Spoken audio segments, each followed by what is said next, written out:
Hello दोस्तों, कैसे हैं आप सभी लोग। मैं राजकुमार सिंह आप सभी लोगों का बहुत बहुत स्वागत करता हूं। दोस्तों, आज के सेशन को स्टार्ट करने से पहले मैं आपको बता दूं कि एसएससी जेई का बैच करियर लैब पे स्टार्ट हो चुका है। चाहे आपकी ब्रांच इलेक्ट्रिकल हो, चाहे मैकेनिकल हो, चाहे सिविल हो, इन तीनों ब्रांचेज के लिए करियर लैब पे बैच स्टार्ट हो गया है। आप वहां जा करके एडमिशन लेकर के पढ़ सकते हैं। एक बहुत ही नॉमिनल कॉस्ट में एक बहुत ही बेहतरीन बैच स्टार्ट हुआ है। और अगर बैच वगैरह को लेके कोई इशू अगर आपको है तो आप इस नंबर पे व्हाट्सअप करके या फिर फोन करके पूछ सकते हैं। अगर आपको बैच वगैरह से रिलेटेड और कोई इशू है तो आप इस नंबर पे मैसेज करके या व्हाट्सअप करके पूछ सकते हैं। बाकी आप जाकर के ऐप पे डेमो वगैरह देखेंगे तो आपको सारी जानकारी मिल जाएगी। करियर लैब पे एक से एक शानदार फैकल्टी बैच स्टार्ट किए हुए हैं। आज मैं आपसे चर्चा करने वाला हूं एसएससी जेई की कुछ ऐसे कंफ्यूजन के बारे में जिसको लेके आप बहुत लंबे समय से परेशान हो और नॉर्मली इस पे लोग चर्चा भी कम करते हैं। सबसे पहला कंफ्यूजन ये आता है जो कि इलेक्ट्रिकल और इलेक्ट्रॉनिक्स ब्रांच से रिलेटेड है कि क्या इलेक्ट्रॉनिक्स ब्रांच के बच्चे एसएससी जेई का एग्जाम दे सकते हैं। क्या इलेक्ट्रॉनिक्स ब्रांच के बच्चे एसएससी जेई का एग्जाम दे सकते हैं। सिविल के लिए यस, मैकेनिकल के लिए यस, इलेक्ट्रिकल के लिए yes, but for electronics it is no. Electronics branch के लोग एसएससी जेई के एग्जाम को नहीं दे सकते हैं। कई बार क्या होता है कि आप फॉर्म भरते हो इलेक्ट्रॉनिक्स ब्रांच से तो फॉर्म एक्सेप्ट हो जाता है। कई बार बच्चे बता रहे थे सर हमने फॉर्म तो भरा इलेक्ट्रॉनिक्स ब्रांच से, फॉर्म एक्सेप्ट हो गया तो एग्जाम भी दे पाएंगे क्या? नहीं, फाइनली जो है आपको बाहर ही किया जाएगा। हो सकता है फॉर्म एक्सेप्ट हो जाए, आगे आप एग्जाम भी हो सकता है दे दो, ऐसा कुछ हो जाए, लेकिन फाइनली आपको कंसीडर नहीं किया जाएगा। इलेक्ट्रॉनिक्स ब्रांच अगर है तो आप फॉर्म भरने में पैसा खर्च मत करिए एसएससी जेई के एग्जाम में। हाँ, आप मेट्रो के एग्जाम की तैयारी करिए, आप डीएफसीसीआईएल वगैरह की तैयारी करिए, आईएमडीबी वगैरह की तैयारी करिए और आरआरबी जेई वगैरह की तैयारी आप कर सकते हो इलेक्ट्रॉनिक्स ब्रांच से, मगर एसएससी जेई इलेक्ट्रॉनिक्स ब्रांच के लिए नहीं है। दूसरा सवाल बच्चे ये पूछते हैं लैंग्वेज को लेकर के कि सर एसएससी जेई का जो पेपर होता है हम उसको किस लैंग्वेज में अटेम्प्ट कर सकते हैं। तो मैं आपको बता दूं कि ये जो ऑब्जेक्टिव पेपर होता है उसमें तो आप दोनों लैंग्वेज में एक सवाल देख सकते हैं, हिंदी में भी देख सकते हैं, इंग्लिश में भी देख सकते हैं। जिस भाषा में आपकी अच्छी पकड़ है उस भाषा में आप सवाल को देख करके समझ करके उसको सॉल्व कर सकते हैं। ऑब्जेक्टिव के लिए हिंदी और इंग्लिश दोनों में आप सवाल देख सकते हो, कंप्यूटर बेस्ड टेस्ट होता है। लेकिन जो सब्जेक्टिव पेपर होता है उसमें आप कोई एक लैंग्वेज ही चूज करोगे और उसी लैंग्वेज में पेपर को दोगे। सब्जेक्टिव पेपर जो होता है, दो पेपर होते हैं एसएससी जेई में, पेपर 1 और पेपर 2। तो जो पहला पेपर होता है पेपर 1 ये ऑब्जेक्टिव नेचर का होता है और जो पेपर 2 होता है जो कि सब्जेक्टिव होता है ये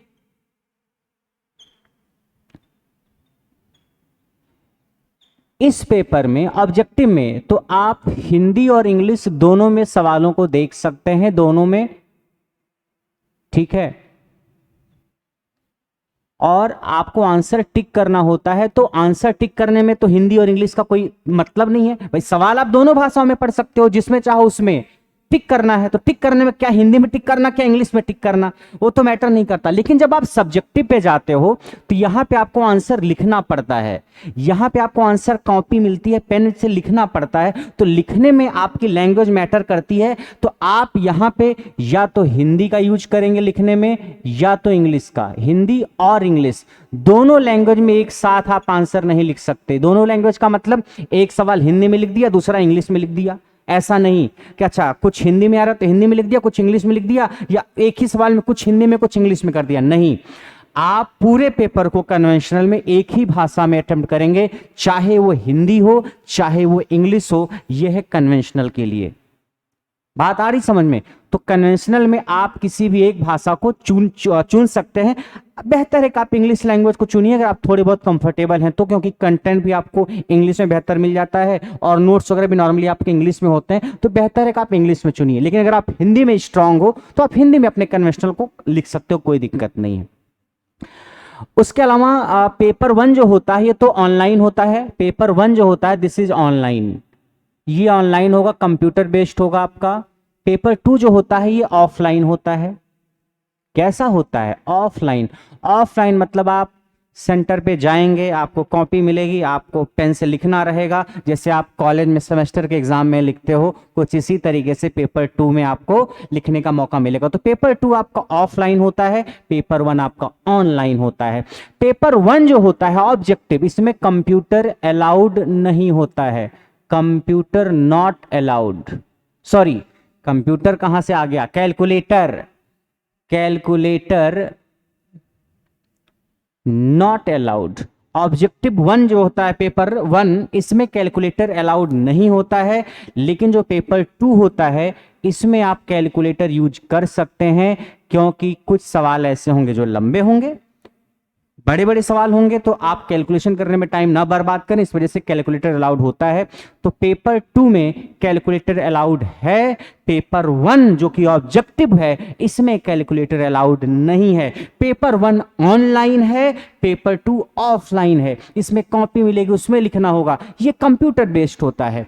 दूसरा, पेपर 1 जो होता है आपका, इसमें जो है 200 क्वेश्चन आते हैं आपके, 200 क्वेश्चन, कितने सवाल, 200 सवाल, टाइम कितना मिलता है, 2 घंटे का मिलता है।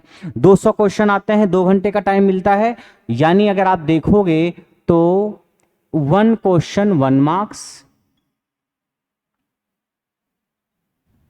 ठीक, और निगेटिव मार्किंग होती है 0.25, 0.25। अगर एक सवाल गलत हुआ तो 0.25 निगेटिव मार्क्स आपके कट जाएंगे, यानी पेपर 1 में निगेटिव मार्किंग होती है, पेपर 1 में निगेटिव मार्किंग होती है 0.25 की। हम पेपर 2 की अभी चर्चा करेंगे, इसमें कोई निगेटिव मार्किंग नहीं होती, नो निगेटिव मार्किंग, पेपर 2 में निगेटिव मार्किंग नहीं होती है। कन्वेंशनल में क्या ही निगेटिव मार्किंग होगी, ठीक है।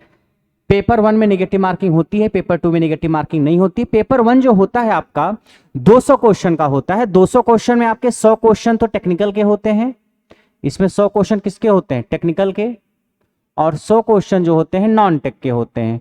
नॉन टेक में भी 50 क्वेश्चन आपके रीजनिंग के होते हैं, और 50 क्वेश्चन आपके जीएस के होते हैं, जीएस साइंस सब मिला करके। 100 क्वेश्चन आपके टेक्निकल के होते हैं, 50 रीजनिंग के, 50 जीएस के। सवाल ये आपके दिमाग में कई बार रहता है कि क्या इसमें सेक्शनल कट ऑफ बनती है क्या सर, कि हमने पूरे पेपर की कट ऑफ तो क्लियर कर ली, क्या टेक्निकल की अलग कट ऑफ बनती है, रीजनिंग की अलग कट ऑफ बनती है, जीएस की अलग कट ऑफ बनती है? जी नहीं। आप अगर पढ़ने में अच्छे हो, आप टेक्निकल में 100 ले आओ और रीजनिंग में 150 ले आओ, 150 यहीं स्कोर कर ले जाओ, जीएस में आप 0 हो तो भी कोई दिक्कत नहीं।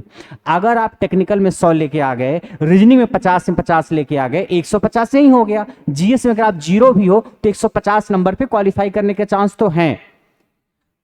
तो यहाँ पे सेक्शनल कट ऑफ नहीं है, जैसे कुछ एग्जाम में होता है कि हर सेक्शन में आपको मिनिमम इतने नंबर चाहिए, कि जीएस में इतने चाहिए, रीजनिंग में इतने चाहिए, टेक्निकल में इतने चाहिए।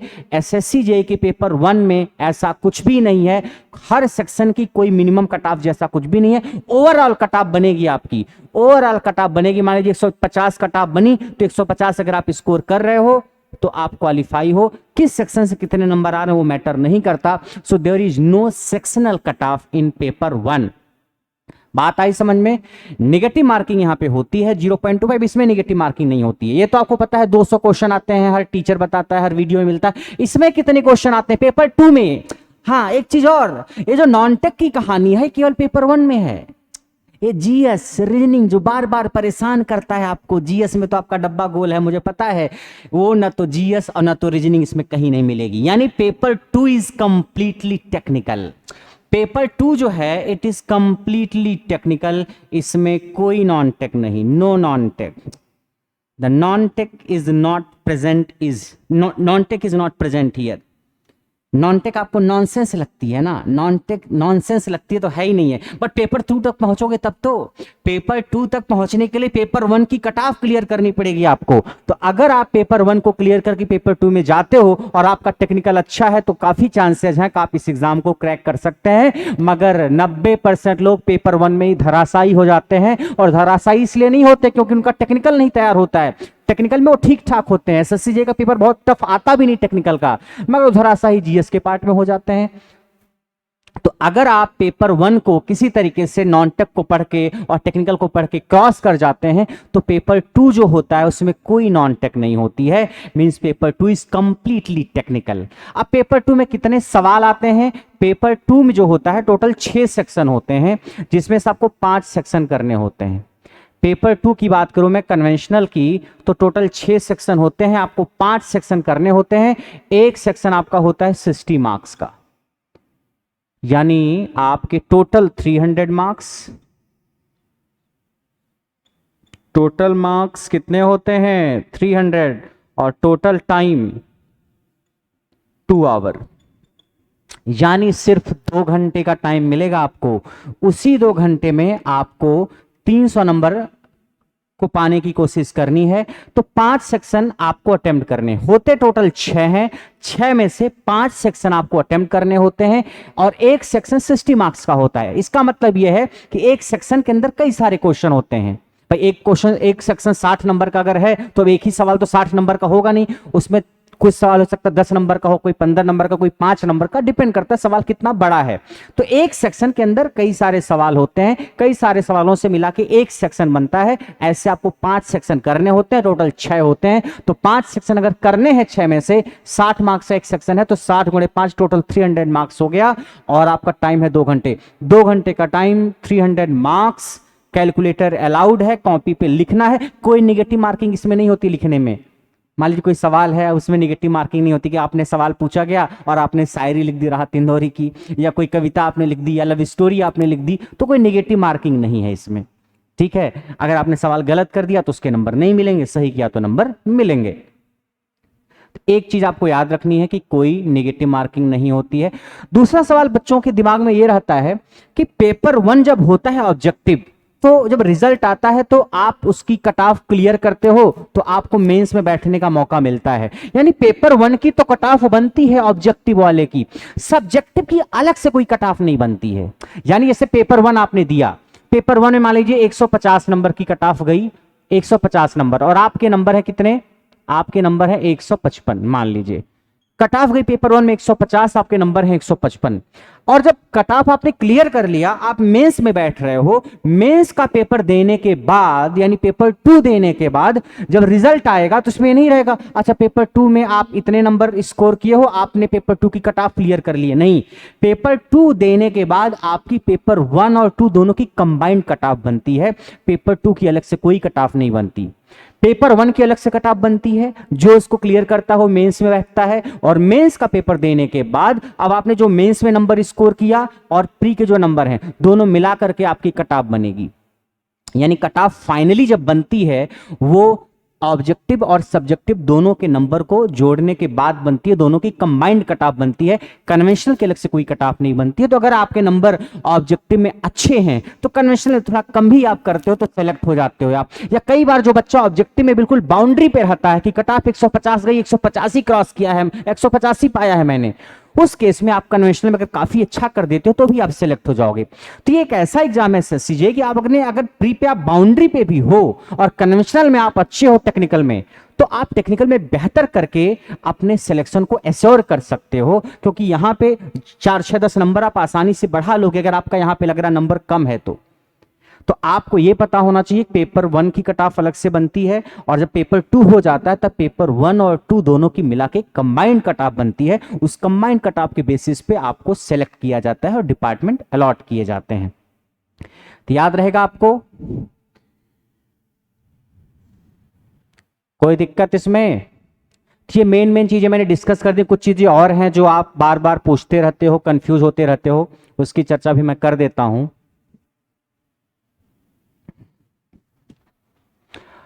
अगला कंफ्यूजन ये रहता है कि जो नोटिफिकेशन आता है एसएससीजेई का, आप उसको पढ़ोगे तो उसमें सारी जानकारी रहती है, बट कुछ ऐसी चीजें हैं जो थोड़ा सा कंफ्यूज करती हैं बच्चों को, और वो ये है कि सीपीडब्ल्यूडी डिपार्टमेंट अगर आप देखोगे तो उसमें ये लिखा रहता है सीपीडब्ल्यूडी डिपार्टमेंट में कि डिप्लोमा आपके पास होना चाहिए। क्या लिखा रहता है? डिप्लोमा। अगर आप नोटिफिकेशन को देखोगे सीपीडब्ल्यूडी में तो लिखा रहता है आपके पास 3 ईयर डिप्लोमा होना चाहिए, 3 ईयर डिप्लोमा होना चाहिए। तो अगर आपके पास डिप्लोमा है तब तो आप सीपीडब्ल्यूडी में जा ही सकते हो, अगर बीटेक है तो भी आप जा सकते हो। आपको इससे नहीं कंफ्यूज होना है कि उसमें बीटेक वालों को अलाउ नहीं किया गया, बिल्कुल अलाउड है बीटेक वाले। इसमें डिप्लोमा प्लस बीटेक दोनों बच्चे जा सकते हैं, जो बच्चे डिप्लोमा किए हैं या जो बच्चे बीटेक किए हैं। आप नोटिफिकेशन देखेंगे तो उसमें ये लिखा रहता है 3 ईयर डिप्लोमा या डिप्लोमा, तो कई बार आपको लगता है सिर्फ डिप्लोमा लिखा है, इसका मतलब शायद बीटेक अलाउड नहीं है, या नोटिफिकेशन से आप कई बार कंफ्यूज होते हो। ये ट्रेंड जो लिखने का नोटिफिकेशन का बहुत पुराना है, ऐसा नहीं कि इस बार नोटिफिकेशन आएगा तो बदल लेंगे, जो पिछली बार था वही कॉपी पेस्ट फिर होगा, कुछ चीजें बदलती हैं, बाकी तो फंडामेंटल्स और नोटिफिकेशन में सेम रहते हैं। लेकिन ऐसे कई सारे बच्चे हैं जो बीटेक किए हुए हैं और सीपीडब्ल्यूडी में जॉब कर रहे हैं, जेई की, एसएससी जेई के through, I know many of them. तो आपके पास अगर डिप्लोमा है तब तो आप जा ही सकते हैं, बीटेक अगर आपके पास है तो भी आप सीपीडब्ल्यूडी में जा सकते हैं, आपको कोई परेशानी तकलीफ नहीं होगी, नोटिफिकेशन से आपको कंफ्यूज नहीं होना है। दूसरा, एमईएस की अगर मैं बात करूं, जो दूसरा मेन डिपार्टमेंट है मिलिट्री इंजीनियरिंग सर्विसेज, ये है सेंट्रल पब्लिक वर्क्स डिपार्टमेंट, केंद्रीय लोक निर्माण विभाग, ये है मिलिट्री इंजीनियरिंग सर्विसेज। एमईएस में अगर आप जाना चाहते हैं तो आपके पास बीटेक है तब तो आप जा सकते हैं एमईएस में, कोई दिक्कत नहीं। और अगर आपके पास डिप्लोमा है तो भी आप जा सकते हैं, मगर डिप्लोमा वालों के लिए एक्सपीरियंस होना जरूरी है। अगर आपके पास बीटेक है तब तो आप एमईएस में जा ही सकते हैं, लेकिन अगर आपके पास डिप्लोमा केवल है तो आपके पास एक्सपीरियंस होना चाहिए, एक्सपीरियंस जरूरी है डिप्लोमा वालों के लिए। बीटेक अगर आपके पास है तो कोई एक्सपीरियंस की जरूरत नहीं है, एक्सपीरियंस है तो अच्छा, आपने काम किया, कहीं नहीं काम किया तो बीटेक वालों के लिए कोई एक्सपीरियंस नहीं चाहिए, डिप्लोमा वालों को एक्सपीरियंस चाहिए। तो अगर आपके पास डिप्लोमा करने के बाद 3-4 साल का गैप हो गया है तैयारी करते करते किसी कारण से, तो आप उस बीच में एक्सपीरियंस वगैरह बनवा सकते हो, आप या कहीं काम करके उसको मैनेज करना चाहो तो कर सकते हो। तो एक्सपीरियंस डिप्लोमा वालों के लिए चाहिए, बीटेक वालों के लिए एक्सपीरियंस जरूरी नहीं है। ये एमईएस की कहानी है। बाकी जब नोटिफिकेशन आता है अलग अलग डिपार्टमेंट में, उस वहाँ सारी चीज़ें लिखी रहती हैं। ये 2 मेन डिपार्टमेंट है, इसमें कई बार बच्चे कंफ्यूज रहते हैं कि सर सीपीडब्ल्यूडी में बीटेक वाले तो नहीं जा सकते, लिखा है डिप्लोमा, नहीं, डिप्लोमा के साथ बीटेक वाले भी जा सकते हैं, ठीक है। उसके अलावा एज की मैं बात करूं, एज भी जब नोटिफिकेशन आएगा तो आप देखोगे, मैं रफली आपको बता दूं कि एमईएस में आपकी एज अगर 18 से 30 साल है तो आप जा सकते हैं, और सीपीडब्ल्यूडी में जो एज आपकी होनी चाहिए 18 से 32 साल के बीच में है तो आप जा सकते हैं। ये जनरल कैटेगरी की एज में लिख रहा हूं, बाकी अगर आपके पास ओबीसी है या एससी एसटी कैटेगरी है तो उसका आपको रिलैक्सेशन मिलेगा, ओबीसी वगैरह में 3 साल, बाकी एससी एसटी वगैरह में 5 साल का मिल जाता है। तो अगर आपकी जनरल कैटेगरी है तो एमईएस में आप 18 से 30 साल उम्र है तो जा सकते हैं, सीपीडब्ल्यूडी में 18 से 32 साल, यानी अगर आपकी उम्र ज़्यादा हो गई तैयारी करते करते तो आप सीपीडब्ल्यूडी में जा सकते हैं। अगर आप 30 के आसपास पहुंच रहे हैं, सर मेरी उम्र तो 30 हो गई, मेरी उम्र 31 हो गई, 29 हो गई, अब क्या करें? ये डिपार्टमेंट आप डिप्लोमा बीटेक दोनों वालों के लिए है, उम्र भी 32 साल तक है, और जनरल कैटेगरी का मैंने लिखा है, ओबीसी है तो 3 साल का और बेनिफिट आपके पास। ये एज की कहानी है। दूसरा सवाल आता है बच्चों के मन में कि सर क्या एसएससी जेई में इंटरव्यू है, क्या एसएससी जेई में इंटरव्यू है? अब आज की डेट में एसएससी जेई में कोई इंटरव्यू नहीं है। पहले हुआ करता था इंटरव्यू, पहले हुआ करता था, आज की डेट में कोई इंटरव्यू नहीं है। तो आप अगर शर्मीले स्वभाव के हैं या थोड़े से बात करने में शर्माते हैं, एक्सप्रेस करने में घबराते हैं अपने आप को, तो आपको घबराने की जरूरत नहीं है। एसएससी जेई में आपको कोई इंटरव्यू नहीं फेस करना पड़ेगा, यानी रिटन एग्जाम क्लियर किया आपने पेपर 1 और पेपर 2 का तो आपकी नौकरी पक्की। दूसरा, ये जो नौकरी है किस ग्रुप की है? ग्रुप ए की, बी की, सी की या डी की? 4 ग्रुप होते हैं। ग्रुप ए जो सबसे अच्छी नौकरियां मानी जाती हैं, फिर ग्रुप बी आता है, सी आता है, डी आता है। एसएससी जेई के एग्जाम निकालने के बाद आपको ग्रुप बी की पोस्ट मिलेगी, non gazetted post group B की, group B non gazetted, non gazetted post मिलेगी। गेस्टेड का मतलब होता है राजपत्रित अगर हिंदी में बोलें तो, और नॉन गेस्टेड का मतलब आप राजपत्रित नहीं हो। तो कुछ ऑफिसर्स ऐसे होते हैं, कुछ पोस्ट जो गेस्टेड होती हैं ग्रुप बी में, कुछ होती हैं नॉन गेस्टेड। ग्रुप ए की ज्यादातर पोस्ट गेस्टेड ही होती हैं, अगर आप देखोगे ग्रुप ए की ज्यादातर पोस्ट गेस्टेड ही होती हैं। ग्रुप बी की जो पोस्ट होती है कुछ गेस्टेड होती है, मैं अलग अलग डिपार्टमेंट्स की बात कर रहा हूं, कभी स्टेट की या सेंट्रल गवर्नमेंट की। ग्रुप बी में कुछ पोस्ट गेस्टेड होती है, कुछ नॉन गेस्टेड होती हैं। मगर एसएससी जेई के थ्रू जो आपको पोस्ट मिलेगी एसएससी जेई में, वो आपको ग्रुप बी की मिलेगी और नॉन गेस्टेड पोस्ट मिलेगी। गैजेटेड को अगर मैं थोड़ा सा सामान्य भाषा में समझाऊं तो कई बार आप फॉर्म वगैरह फिल करते थे, या कई बार तो कहा जाता था कि आपको एक गैजेटेड ऑफिसर का साइन या मुहर चाहिए तो आप जाते थे, कोई सरकारी डॉक्टर होता था आपके सरकारी अस्पताल में तो उससे आप साइन करवाते थे, या कोई इंटर कॉलेज के प्रिंसिपल वगैरह होते थे तो वहाँ पे आप जाकर के जो सरकारी कॉलेज वगैरह होते थे उनसे आप साइन या मुहर करवाते थे, क्योंकि वो राजपत्रित होते थे, गैजेटेड होते हैं।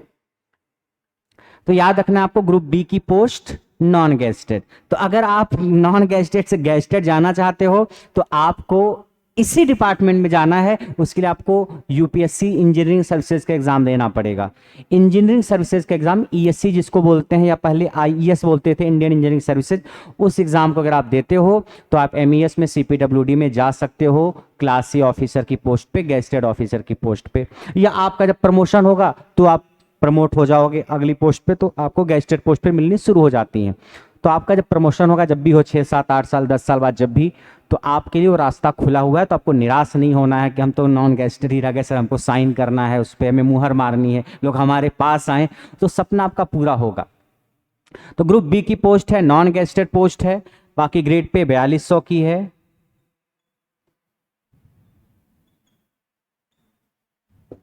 ठीक है, तो आपको सैलरी ठीक ठाक मिलेगी, सैलरी की चिंता आपको नहीं करनी है। डिपार्टमेंट वाइज अगर आप देखोगे प्रेफरेंस वाइज तो सीपीडब्ल्यूडी और एमईएस दो सबसे डिजायर्ड डिपार्टमेंट हैं। अगर आपको सीपीडब्ल्यूडी मिल जाता है या एमईएस मिल जाता है तो काफ़ी अच्छा है। सीपीडब्ल्यूडी में आपकी पोस्टिंग नॉर्मली बड़े शहरों में होती है, और एमईएस भी अच्छा डिपार्टमेंट है। शुरुआत में आपको थोड़ा सा इधर उधर भेजा जा सकता है, बट कुछ समय के बाद आपको बड़े शहरों में पोस्टिंग एमईएस में भी मिल जाती है। उसके बाद इंडियन ऑर्डिनेंस फैक्ट्री है, बॉर्डर रोड ऑर्गेनाइजेशन है, और कई सारे डिपार्टमेंट्स हैं, बट दो सबसे चार्मिंग डिपार्टमेंट की अगर आप बात करोगे तो they are CPWD and MES. ठीक है, तो उम्मीद करते हैं और कोई कंफ्यूजन नहीं होगा आपको।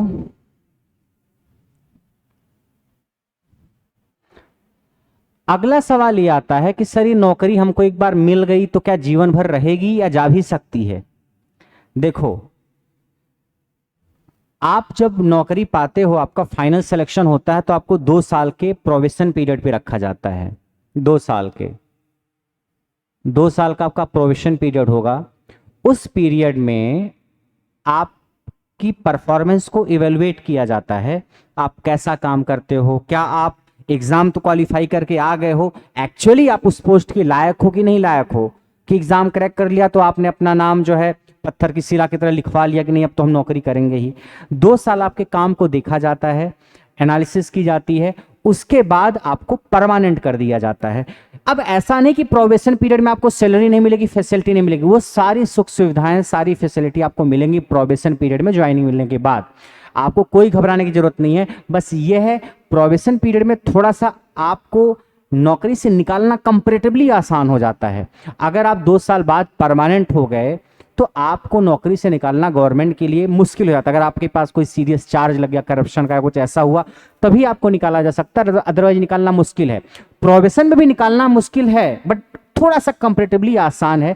तो 2 साल में नॉर्मली ऐसा होता कम है कि आप प्रोबेशन में जाओ और फिर आपको वहां से भगा दिया जाए, ऐसे चांसेस बहुत कम होते हैं। बस ये हो सकता है कि आप प्रोबेशन पीरियड में गए, अगर उनको लग रहा है कि ये काम अच्छा नहीं कर पा रहा है, इसको हम परमानेंट कैसे कर दें, तो प्रोबेशन पीरियड को थोड़ा बढ़ा सकते हैं। वो कि जो 2 साल का आपका प्रोबेशन पीरियड है उसको थोड़ा सा बढ़ा सकते हैं कि हाँ थोड़ा सा और देख लेते हैं आप काम करने के लायक हो कि नहीं हो। अदरवाइज 2 साल के बाद आप परमानेंट हो ही जाते हो, ऐसी कोई दिक्कत इसमें आती नहीं है। बट कहने के लिए मैंने बता दिया, शुरू के 2 साल आप प्रोबेशन पीरियड में रहते हो, आपको सारी सुख सुविधाएं, सारे अलाउंसेस, सारी सैलरी, सब कुछ मिलता है, बट आपकी नौकरी को थोड़ा सा इवेलुएट किया जाता है कि आप कैसे हो काम करने में।